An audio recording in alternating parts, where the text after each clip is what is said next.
Fear has a large shadow, but he himself is small. Ruth Gendler. It's day 22 of 31 days to overcome fear. I'm Jewel Carter. My favorite movie quote ever is, "The loudest one in the room is the weakest one in the room." How many times have we created a big monster in our heads of a current problem only to find out the real problem is our oversized imaginations? I know I'm not the only one. Let me tell you how much I love the movie American Gangster. Now, I've only seen it once, and that's when it first came out, but that line, "the loudest one in the room is the weakest one in the room," has stuck in my head for years.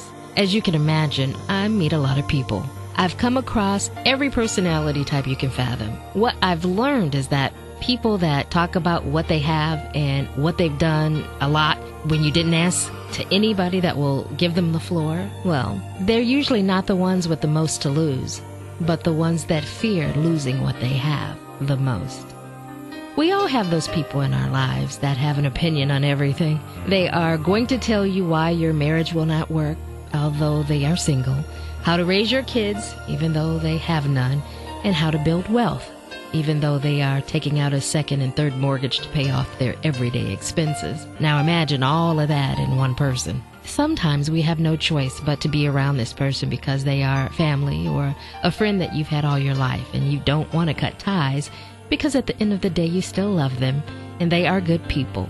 The same thing happens with certain fears that we hold on to over the years. We get so used to holding on to them or avoiding them that we miss the exact moment when things changed. For me, the realization has truly come over the past 22 days of me attempting to overcome my fears. I thought of a dear friend who is such a big personality, who has an opinion about everything.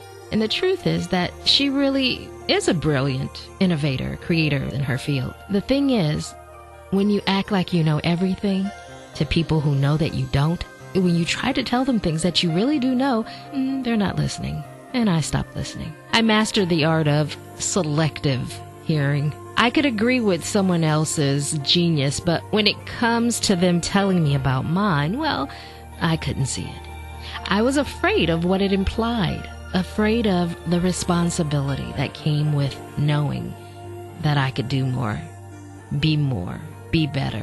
I used every excuse as an explanation for why I wasn't doing me. Finally settling on my favorite excuse. Well, when I really want it, when I'm ready, everything happens in its time. Ah! Have you ever gotten tired of your own lame excuses? Yep, me too. Guess it's time to turn on the lights and face the scary monster in my closet. Well, I'll be, if it isn't a mirror. Fear has a large shadow, but he himself is small.